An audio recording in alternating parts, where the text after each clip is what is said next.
What is up, guys? J'espère que vous allez bien, que vous êtes en pleine forme. Bienvenue sur le podcast Conversation Awesome avec Karmakin.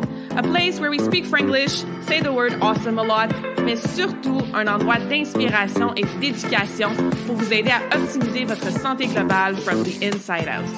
Mon nom est Claudia, fondatrice de Karmakin, et ma mission avec ce podcast est de t'amener dans un monde de développement personnel, d'optimisation d'habitudes de vie et de découverte so you can unleash your potential and live the life you truly want and deserve.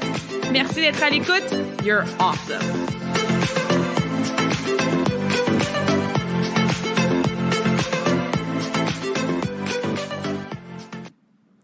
Welcome back to the show, or welcome if this is your first time. Merci d'être à l'écoute. Aujourd'hui, j'ai une invitée freaking awesome à vous présenter. J'espère que vous avez papier-crayon parce que you're gonna get your mind blown par toute l'information que mon invité d'aujourd'hui va nous donner.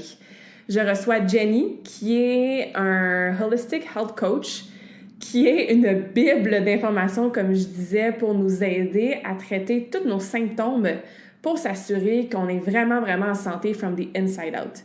Aujourd'hui, on va jaser de digestion, on va jaser de bloating, on va jaser de poop, on va jaser de toutes sortes de trucs pratico-pratiques et surtout de changement de mindset. Hein? Vous savez que j'aime ça vous aider à changer parfois votre mindset et à vous redonner une espèce d'espoir, d'empowerment, de reprendre votre santé vraiment entre vos mains.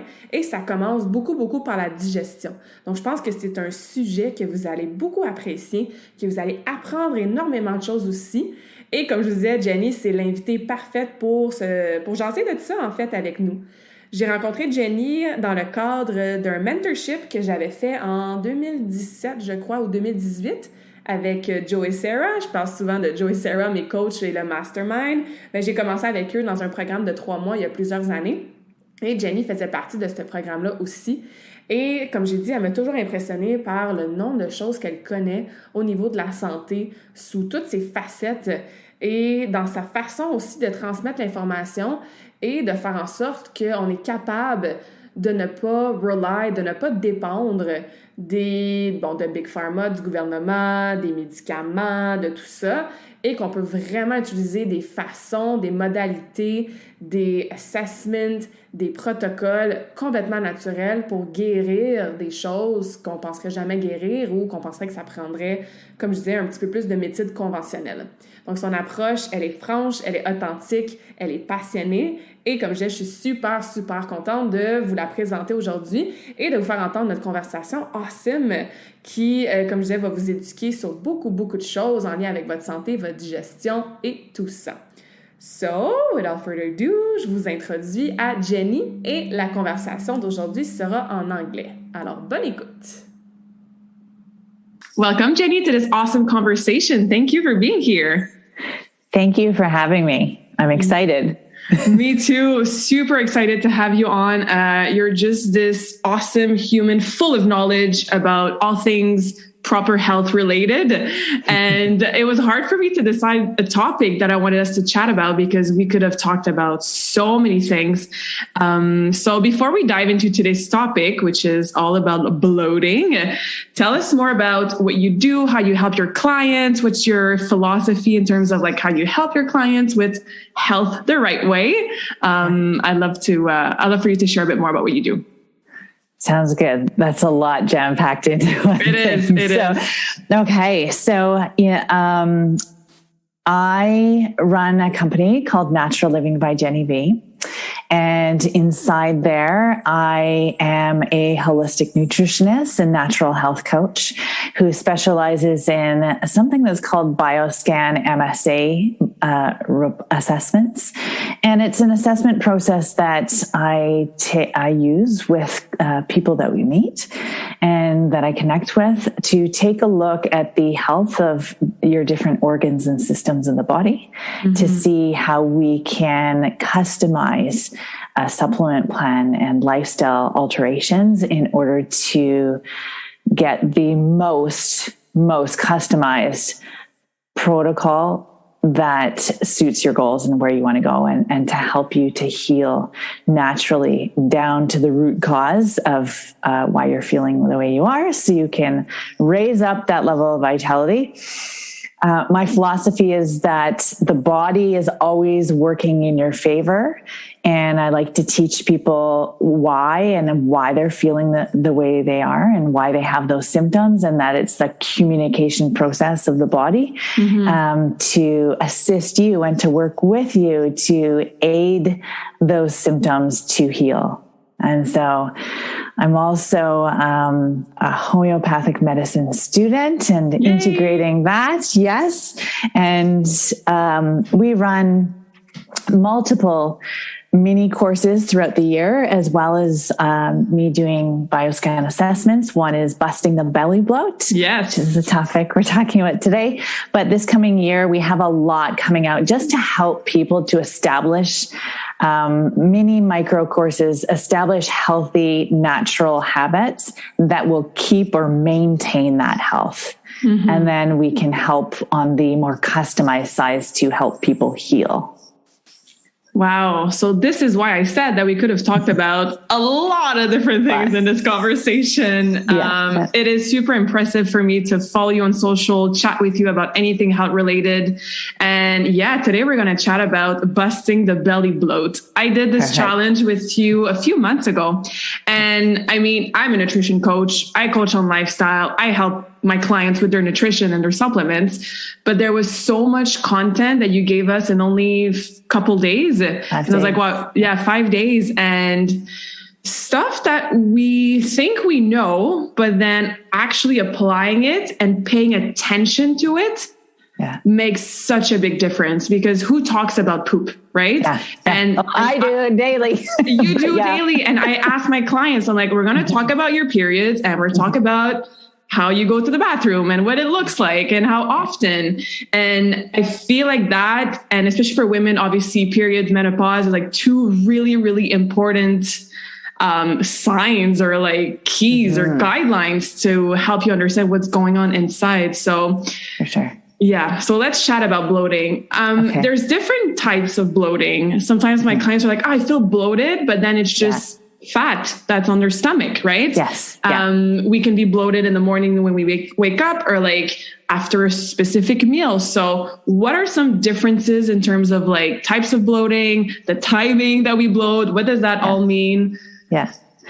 Well, I like to start off talking about bloating, and something you just touched on briefly as well, is that number one, we need to make sure it's actual bloating that we're feeling, and not abdominal fat, or, it feels very different. And so I like to explain it like, if you are grabbing it and it feels kind of granular, that is more likely abdominal fat. Now, people can also think that they're bloated, but it's a postural imbalance. And so often when our hips tilt forwards, then our organs are protruding more, and it's not actual bloating. It's just our body and it's our organs. And so we want to make sure first it's true bloating. And then I explain it and I separate that into generally two different types of bloat. One would be a fluid-based inflammation bloat.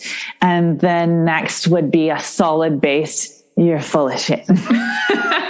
Yes. Yeah. And there's so many different reasons why within those two experiences or types of bloating that can happen, and hundreds of reasons. Yeah. Because if we're actually bloated, what would the feeling be? I know you mentioned like a balloon, or like you would press on your stomach and you would feel like a resistance. Maybe you explain it better than I do. Yeah, so it is similar to like a balloon. And so you feel puffy, or you feel like you're floating in water, or you feel heavy.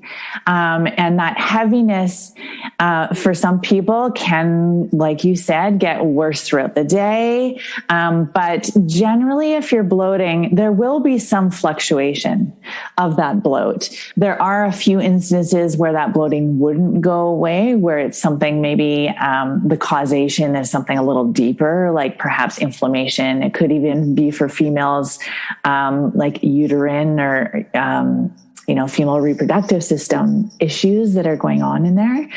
But most of the time it is digestive system or intestinal system based. Because we eat so well and so clean and so close to nature all the time, don't we? Yeah. And even if we do, there's food is just not the same as it used to be, right? It's just, it's food plus this, right? Yeah. Even if we're not eating foods that are in boxes or packages or combined with other things and processed, it's still, there's many components to what that food is, genetically modified. Is there herbicides or pesticides? Are we crossbreeding? Or what environment? How is it being picked? All these things kind of matter. Yeah. I always say in an ideal world, we will all have our gardens with our apple tree and the cow, in the backyard, which is not the case at all. So So let's say I wake up and I'm bloated. I obviously didn't eat anything. So is it related to what I ate the night before? Could it be related to my sleep? And I know there's so many answers and different reasons. And this is where the customizing comes in handy. But let's talk about main reasons or common reasons that you see with your clients. Yeah. So generally, if you wake up and you're feeling bloated, often that will also accompany not feeling fully rested. And so when you wake up and you're drowsy and you're nauseous, maybe bloated, it usually means that you're full of waste, and that you are either circulating that waste through, your lymphatic system and your fluids, or your urinary tract is full, you haven't hydrated properly, or you've eaten a lot before bed and have not fully digested. And sometimes it's just toxic accumulation. The load what we encounter on a daily basis, your body may not have had enough time that factory did not have enough hours in the night to kind of replenish or repair what you've encountered the day before. So I would say usually, waste as in bowel movements, waste as in fluids, either lymphatic or urinary fluids. And also in this day and age can be stress. Oh yeah. Related, right? Yeah. We have a little bit of stress going on right now. Just a little bit. Just a little bit. Yeah. And optimizing sleep for sure, because there's a lot of repairs and the toxins and the filtering, and the liver works a lot during the night. So, which is a whole other conversation, but sleep is overrated. But it's not. It's underrated. Sleep is for the weak, and I'll sleep when I'm dead. This whole narrative brings a lot of obviously, yes, bloating, but a lot other more important health concerns. So there's a lot of social connotation to what sleep is. And there's, obviously varying thoughts on how much sleep we should get and that type of thing. And yes, it is custom to that person, but our bodies, based on how we live, will need a certain amount of rest. And I lead a relatively healthy lifestyle, and I get 8 or 9 minimum, hours every night.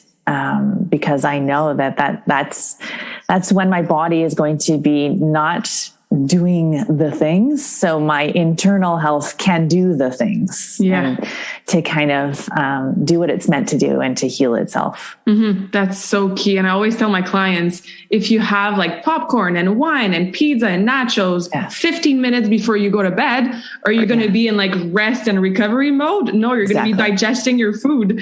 There's so many things the body can do at the same time. So I love that you mentioned that. Yeah. And let's say now other scenario, I'm having my breakfast, lunch, and then towards the night, I'm oh my God, I look like I'm 3 months pregnant. I had a flat stomach when I woke up, and then it's towards the end of the day and I look like I'm 3 months pregnant. Are the causes or the reasons similar, or? Generally not. No, they're usually the more common reasons for you becoming bloated towards the end of the day are hidden food sensitivities. You're eating some foods that you may not be noticed that you're sensitive to.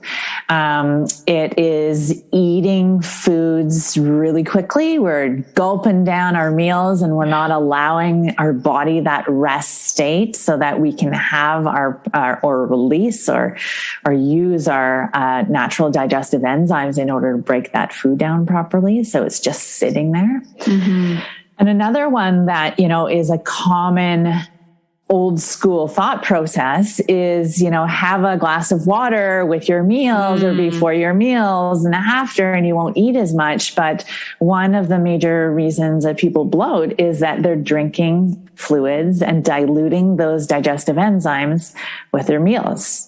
And we really don't want that, but that can cause a lot of bloating as well. Yeah. Throughout the day. Yeah. And for our listeners who don't really know what enzymes are, like what's their roles? How does it happen when we start eating? And why should we not dilute them with water or fluids when we eat? Well, I guess the best kind of way that I can explain this is if we want to take a ride down the digestive tract. If you want to go there. Let's do it. Okay. So we're going to go on a little adventure. And this is how I explain the digestive system and break it down so that people really understand how many components there are and where those prime areas are in the digestive system and what needs to happen and why so many things could go wrong and how many things can go right, how many things how many opportunities we have to assist the body. Yeah. So the digestive process starts when we look at or smell foods, right? And when we smell a food or we see a food that we have memories of and we are like, oh yes, give me that. Mm-hmm. Your body starts to produce saliva, and that saliva has digestive enzymes in there that start to, and are going to help you to break down carbohydrates. So primarily, and the physical mechanism is the chewing. So we are helping our body to break down the carbohydrates in our mouth, and the saliva is there as a fluid to help also break that down. Carbohydrates break down into sugars. And then, that's the first place. And then when we swallow, our food goes down, down the esophagus into the stomach. And the stomach really, for me, when we critically take a look at what happens in the stomach, I say that if your stomach environment is not right, everything else can go wrong in the body. It doesn't matter if it's cancer or arthritis or mental health. It will depend on the digestive system and how that next phase and what happens in that area, if it's working well and if you are going to be healthy or not. Because when we get down into the stomach, it's a very temperamental, or I want to say specific area. You need to have the appropriate amount of stomach acid to assist you in breaking down proteins, but not too much so that it's going to damage the stomach lining, because the stomach lining is very delicate. Mm. And if we're consuming foods that are very acidic, and we're encountering a lot of stress, it can wear that stomach lining down. And then that stomach lining will start to feel things that are like burning sensations, and will often mistaken that as heartburn. And it's not actually heartburn. True heartburn would be too much stomach acid. And 99.9% of the people that come and see me, and I see hundreds and thousands of people, I have really only seen one person that has had true low stomach or high stomach acid levels in their body. But it feels the same way, low stomach acid versus high. And it's really the environment that it's in. So when we get down into the stomach, what happens is, I explain this as it's like a washing machine, and proteins are big and they need a lot of work and a lot of pummeling and swishing around with stomach acid in order to break it down. Now, if we're not breaking down those proteins, this is the allergenic part of foods.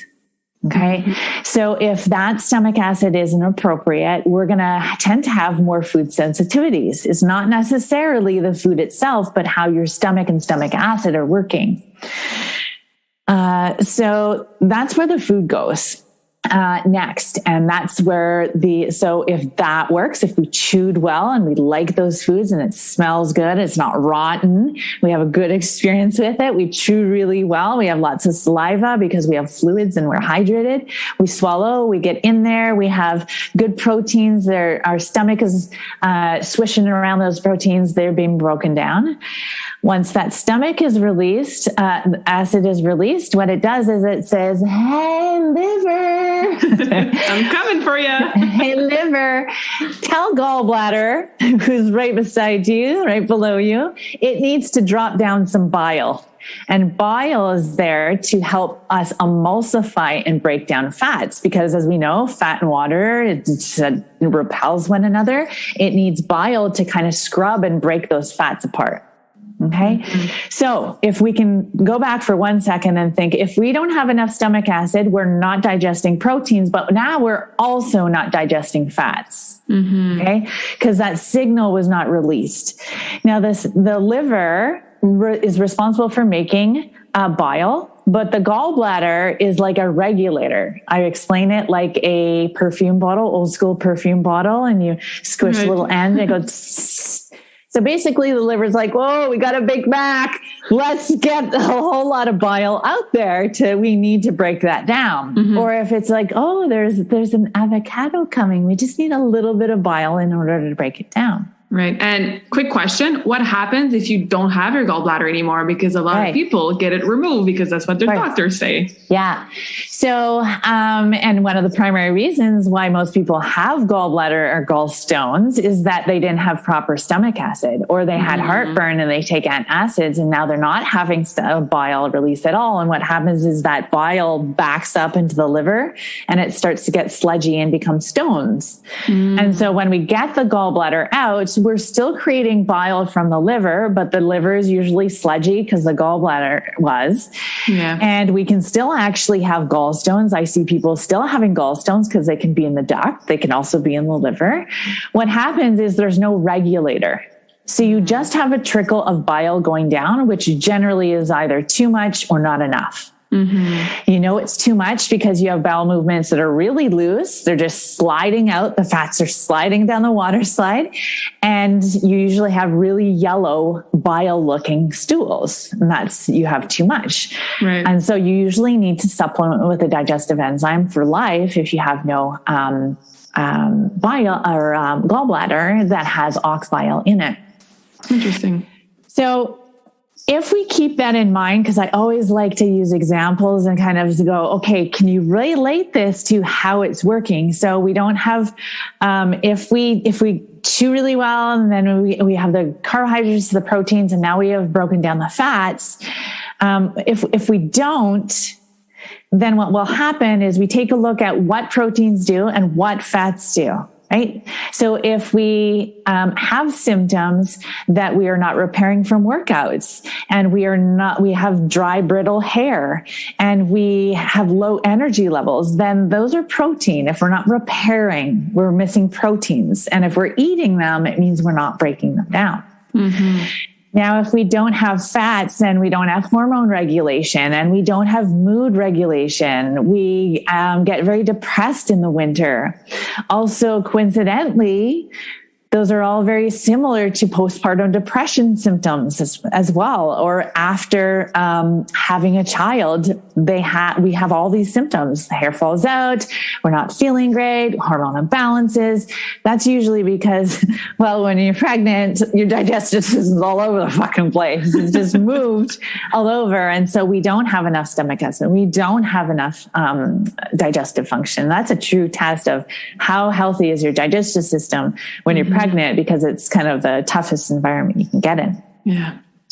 So once those three components, we got all of our macronutrients, protein, carbs, and fats, if they're broken down efficiently, what happens is it goes into the small intestine next. And the small intestine is like a tube that is kind of like a pantyhose, and it has small little holes. And what happens is through those little holes, we're supposed to be releasing from the outside world, because we had an opening from our mouth into the inside, the true inside of the body, to our circulatory system. So if those nutrients are broken down properly, it will go through those little holes in the pantyhose of the small intestine, and it'll be taken out through the circulatory system to be fed. This is our feeding spot. And so it'll be carried out to wherever we need it. That's where we're fed. But if we didn't break those foods down, it's making larger holes. Now we got fishnet stockings, and it's also letting through things that we should not be letting through, like undigested food, which is an allergy, right? It could be a seasonal allergy. It could be anything that we let into our body that we're not processing. It's heightening our immune system. Okay. There's an immune response. And then after that, there's byproducts or leftovers, which is waste, that goes into the large intestine and then our colon, and it's supposed to come out in an efficient manner. And if it's not, it's sitting there, it's rotting, and it's putrefying, it's creating gases, it's creating parasites, and we get bloated because we're bogged up full of waste, right? And so that's some of the reasons why in the stomach, mostly if we have upper bloating, it's usually it's a protein digestion, and there can be several things that you want to do and look at to get there. It can be inflammation because the fats were not broken down. So we're having gut inflammation, our guts hurt, we're having diarrhea, those types of things. Or we're constipated because we're not breaking down our nutrients properly, and all that waste, I call it the poop train, is backing up, right? So that's my little trip. Wait, hang on. Wow. That is super interesting and very easy to visualize. So next time you guys are eating, make sure you chew your food and then you can see, okay, where is my food going? So you mentioned chewing, which is a very simple habit, yet that we don't do. We eat in 2 minutes. We're doing 100 million things at the same time. What are some other very key, simple habits that we should be doing to help this train and this process to not make it so hard on our stomach and our liver to digest food better? So I have, when I first see clients, I give them the digestive basics, the base, get back to the basics. And the first is you want to chew your food until it's a paste. It needs to be a paste. If we look at evolution, all of our jaw lines are a lot smaller, and our jaws are because we just don't chew as much unless it's like chewing gum, right? So we need to chew until it's a paste and then swallow, which also makes us appreciate our food a whole lot more. If you sit there and you're like, wow, like this is actually really good. I can feel these flavors and how it's kind of supporting us. We can separate our fluids from our meals. So don't drink, just take sips. If we're not able to swallow our food because it's dry, we're either A, dehydrated, or B, our body doesn't want that food in our body. Yeah. Similar to hiccups. You get hiccups or you pick up a food from the fridge and you're always dropping it. Maybe that's a sign, an energetic sign that your body just doesn't want it. Right? Yeah. You can also sit down when we're eating so that the blood flow and the energy is not going to our muscles. It's staying within our digestive system, so we're not getting bloated. And then we also have to have all of those lovely ingredients to make that unicorn poop that we all need, so that our wastes are getting out of our body, right? And that's really important. Yeah. So how do we poop like a unicorn? Well, first of all, let's talk about what pooping like a unicorn looks like. True. Not literally, but kinda. Yeah. So a unicorn poop, and we call it, in busting the belly loop, is how to poop like a unicorn. It encompasses a few things. So volume wise, what you're looking for is if you put your hand out and you bend your forearm. If you're taking volume wise from the tip of your index finger to your crease on your elbow, that is the length. So it goes in relation to who you are as a person. That is the volume that you were looking for every day. That's the amount of waste. Unless you're not eating, then there's other problems. Mm-hmm. But if you're eating, that amount of waste generally needs to be eliminated every day. Now, that ideally happens in 2 to 3 bowel movements a day. Not one, because if we have it sitting there for 24 hours, that's a lot of time for it to sit there. It's like putting the garbage out on a really hot day and you're just waiting for it to stink and, all that stuff for bacteria to grow. You're also looking circumference and size wise, the circumference of a small banana. Anything smaller would indicate there's inflammation there. So it's really skinny. Mm-hmm. And you want to make sure that, as a unicorn, it's that nice banana. And you want a golden tinge. So that indicates that there's some bile there and you're breaking down fats. It's not dark. It's not red unless you're eating lots of beets or you're eating a ton of greens, then it will differ in color. Right. But generally we want to see that gold in there. And timing wise, when we sit down, we should not be reading or checking emails. It should happen within 30 seconds to a minute, right? Mm-hmm. To evacuate that waste from the body. So in order to make that cake work, we need ingredients, right? And the ingredients that we need to become a unicorn pooper are 1, lubrication. So we need enough lubrication so that when we're going, it slides out, but it doesn't fall out. And that can happen by using and incorporating chia seeds in your diet and flax seeds. Those are all, they create, when you pre-soak them, they become mucus-like or aloe juice, those types of things. That helps lubrication, essential fats, cod liver oil, those types of things. We also need good bacteria in our gut. So probiotics, fermented foods, and supplemental probiotics, which in my practice is like a baseline for every person on earth, because we're exposed to so many, even if we're not taking antibiotics every day, when we breathe the air outside, when we eat the foods, we're getting antibiotics, which depletes those good bacteria that we need for regular bowel movements. We also need fiber, right? And one of the common misconceptions, I eat bran flakes, right? Bran psyllium are very hard on the colon and the large intestine and small intestine. It's very scratchy. So I like chia seeds, right? And the busting of the belly bloat, there's a lot of chia seeds in there. Yeah. Right? We're having a digestive beverage in the morning. We're having chia seed pudding, some delicious stuff that goes in that helps with the lubrication, the fiber and so on, and lots of veggies, right? And we also need contractions. So this is when people have constipation or they have diarrhea, then your colon does not need to contract. So our colon is like a muscle and it needs to contract in order to move the poop train along. Right. And if we don't have that contraction because we didn't need it, because we're drinking lots of coffee, which stimulates and it just slides, right? Or we've been constipated and it just doesn't have that strength because there's been a lot of waste compacted in there, then we can efficiently get that out in a timely manner. So those are the ingredients in order to get those wastes out efficiently. And if we do that, if my only job was to see all my clients and to make them poop better, most of their issues would go away over time. Yeah. It is that powerful and that important for your health. Yeah. And what can we do to help the contraction for women who've been constipated for a while, or they drink coffee all the time, so it just slides away super easily? Is there anything that we can physically do or eat to help that contraction? The contraction takes time. It does.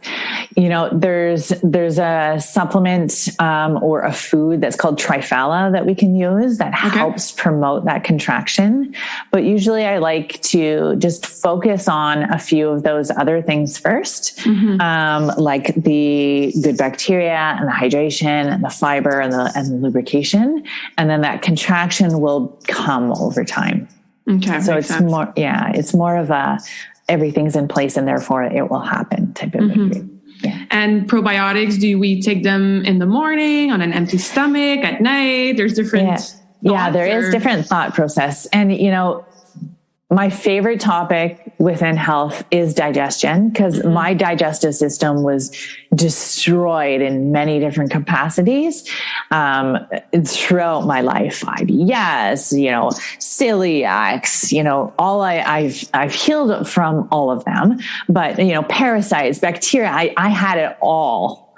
I lost my train of thought when I get in there. I was asking about probiotics, if we take them. Yeah. Yes. So, from experience working with clients as well as myself, I prefer to take probiotics before bed.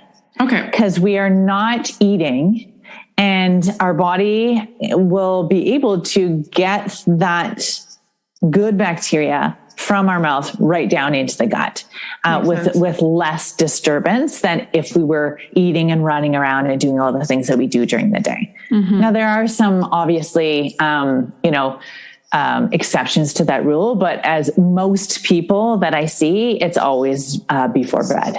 Okay. Interesting. Interesting. And, you mentioned if we could all poop better, we would have a lot less health issues. Yeah. And in my assessment, before I jump on my first call with my clients, I always ask, do you have any problems really related to your digestion? And they always say no. Yeah. Right? Like digestion is fine. And then I start asking, how many times a day do you poop? Do you have bloating, brain fog, skin issues? Are you going to the bathroom 2 to 3 times a day, And it seems like we underestimate how important that is for our health. And we don't tend to we see the big issues. For example, I eat, I have dairy and then I'll run to the bathroom. So that's a digestive issue. Or I'll eat something and I'll feel bloated and my joints will hurt. But there's some more subtle consequences or factors that we can feel. And we don't usually think that they're related to our digestive system. So what are some common, maybe not so, let me rephrase that. What are some not common with your clients that you see, but then we don't think that it would be related to how we digest our food. Yeah. And it's your metrics too, right? It's how often do you compare bowel movement? What do you have to compare against unless right? It's how is your bowel movement today? And I go every day. I should be fine. Right. Yeah. So I think that often people, they don't think, I burp, but that seems normal. Well, it's normal, but it's not healthy. Right? That's what I meant. Yeah. Do you have gas every day? Yes. Well, that's actually not normal, these types of things. So where are we going with this again? some symptoms that having a headache or brain fog or mental health. Some stuff that we won't really, or doctors won't really tell us that it could be related, but it actually is. And you said, we say it's normal, it's normal to have a headache at the end of the day because I had a big day. I was stressed. So it's normal that I feel this. It's normal that I have eczema because it's been a stressful period in my life. But that's hard to say because I really don't know if there's anything that's not related to digestive system, whether directly or indirectly. Even a thyroid, if we take a look at your thyroid, if your thyroid is off, often one of the common reasons is that you're not digesting proteins. The proteins build your thyroid hormones, right? Or your fats need to be digested as well. So there's often a link with thyroid in different capacities. But arthritis, aches and pains, that is a digestive issue often because what's happening is waste or accumulation is sitting in those joints and it's making us stiff or inflamed. Inflammation, headaches, nausea, skin issues is the biggest one, right? Eczema, psoriasis, acne, it doesn't really matter. The skin is really just a window in regards to what's going on inside. And there's almost always a digestive issue. Yeah. I've never seen anyone that hasn't had a digestive issue that has symptoms or diagnosis of some kind. I'll try and figure out one. Well, you're in a car accident, right? Right. Right. So, but like that. Yeah, for sure. Your internal health, like you said, how you look and how you feel is based on what's happening inside your body. 100%. Right? Yeah. Because if we don't have that fuel to run, like if you don't have those nutrients, nothing will function properly. Mm-hmm. And if you're not breaking those nutrients down, or you're not choosing those nutrients wisely, then we can't operate on any capacity, on any level. Right? Yeah, absolutely. And it's not, one of my professors said, it's not necessarily what you eat, but it's what you eat, you digest, and you absorb. Yeah. Right? Yeah. And then I added on, and what you eliminate. Mm-hmm. Yeah, for sure. There goes the poop train again. Yeah. Right. Yeah. And I think we've normalized in the society that, some of our symptoms are normal. And that's why I think we're both so passionate about what we do is like, no, it's not normal to be in bed 3 days before your periods. Yeah. It's not normal to have a headache every single day. It's not even normal to wake up with no energy. Even when you have kids and you're doing your sports and you have a business, and it's always a little sad to see people and women, and they're like, they feel stuck in their health, and like they're overweight and they're tired, and you're like, no, you have the opportunity to heal from the inside out. And I really wish that everybody on earth could feel what you're supposed to feel like when you're healthy from the inside out. Yeah, our standards are low. Mm-hmm. Like there are, I said, I always say to people, when I start working with someone that's newer to the natural health industry, and hasn't experienced it before, it's like when we're picking someone to go on a date with, it's like our standards are so low. We got to raise our standards, and then the standards will come up. And so I think it's true.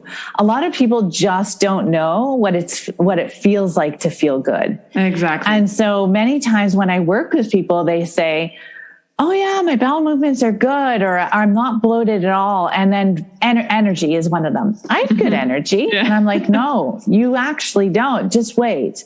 And then a few months down the road, they're like, oh my gosh, I had no energy. I'm great. Like, this is what it's like to have energy, right? Or this is what it's like to feel like when you don't have bloating and digestive issues. And it's just like, you don't have to worry about things, right? Yeah. Or my sleep is great. I just wake up a couple of times a night, but like, it's great. Right. Yeah. Right. Yeah. I love that. So I hope this conversation plants some seeds, right? Yeah, like just being aware of like, okay, what kind of symptoms do I have? Did I normalize this symptom, or like, am I supposed to feel this way every day? Or like, could it be related to my digestive health? And we have so many tips and tools and strategies that we gave you guys today. So I really want you to think and be honest with yourself and go through the list of everything we talked about today and see if you can take one or two things and make it a big priority in the next couple of days, and then add on to that, and see your body change, see your symptoms go away. And obviously reach out to Jenny if you want a more customized approach. But I think we gave a lot of really, really good tips and some mindset shifts as well, which is what I always like to do. You don't have to stay sick or unhealthy or no energy or bloated for the rest of your life, regardless of your age, regardless of your health, regardless of your background, or how long you've had it. Right? How long, exactly. And you're a testament to that for sure. So really appreciate this conversation today. Anything you wanted to add related to health or digestion? I think that, a lot of times when I work with people, they come in and they feel very hopeless. They've gone to doctors and specialists and naturopaths and everyone they think that is out there. Or they know that they need to make a ton of changes, or there's a lot of things going on and it feels very overwhelming. And the way I look at it, and when we look at, the systems and the organs and how people are feeling and connect them is that there's just opportunities, really. It's not that things are broken. It's an opportunity for you to reconnect with your body and to reconnect with the environment that you live in to make those changes. Right. And the body doesn't want those changes all at once. It just wants to do two things. So if you listen to this and you're like, oh my gosh, now I can't walk when I'm eating and I can't drink and I can't this, just focus on one thing a week and get that implemented. And once it will feel natural. Right. And then you work on something else and you'll see these little changes, right? I think a lot of people just want all the changes all at once. And if that happens, you're going to feel like garbage for a long period of time as your body is shifting rather than slow shifts and your body just becomes accustomed to it. If anyone's ever seen, what was that show? The weight loss one, extreme. The Biggest Loser? Biggest Loser, right? If you've ever watched that, they used to work out and diet so hard that they'd vomit everywhere.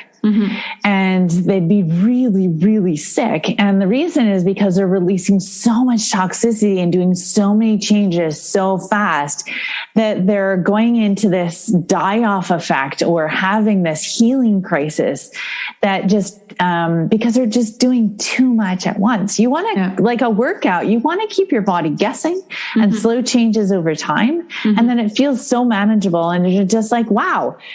You know, some clients that I have to say, hey, look at what you've done. Like you're a different person over the last year, what you would even turn to food wise or nutrition. Damn, you're eating chia seeds. You're not like grabbing, this, and this. So it's the little changes that really do make the massive difference. And sometimes people feel so broken that they think the only thing left is a conventional approach.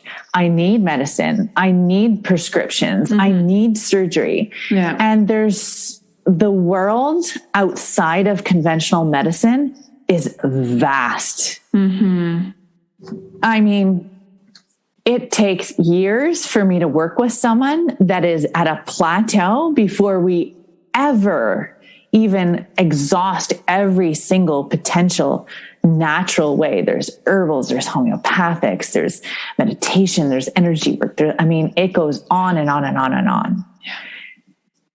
And so everyone is just so different that not one thing is going to be right for one person, but these are some tips for the vast majority of people that experience bloating. Yeah, that can be super helpful. Amazing. And that gives us hope. You're not stuck with your diagnostic and you're not stuck with like your illness forever. So thank you for that refreshing perspective. How can we connect with you, follow you, read your awesome content on all things related, do your next challenges? I'll definitely keep joining myself. So, you know what? I've been making transitions as well in regards to the content because my content is unconventional. And so most people don't see the stuff that I put up. And so I'm on Telegram and it's a new transition and we have a natural living community. And so you can subscribe there and you can directly get the info that's put out there.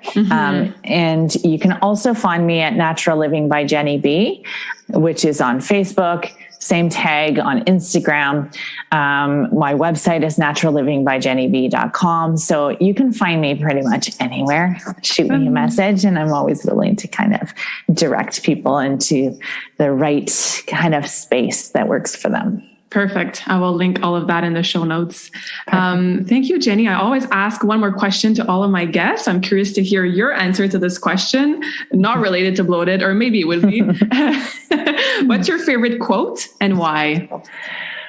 Ooh, I have so many. I know, me too. That's why I love asking this question. But I think I might pull out my tattoo for this one, just because of the circumstance. So a lot of people misinterpret of course, I'm going to get a tattoo that really isn't just black and white. You got to read into it, right? And it says, I will permit no man to narrow and degrade my soul by making me hate him. And to me, what that means is regardless of anything that happens to you or any outside sources, influences, anyone that projects their limits or beliefs onto you, it can be health-wise, it can be anything, that regardless, that should not change you. Your inner power, your beliefs, your knowing that you have the ability to heal, to be you, to make your decisions and so on. And so, yeah, I love that because it appears to be a hateful message, but really inside it's that anything that's negative can't penetrate you if you stand solid in what you believe. Mm-hmm. I hear this and I feel empowered. So yeah, I don't see this as negative at all. Yeah, amazing. Awesome. Thank you, Jenny. Much appreciated. Oh, thank you so much. It was great to chat. J'espère que cette conversation awesome t'a inspiré. Et d'ailleurs, I would love to hear back from you.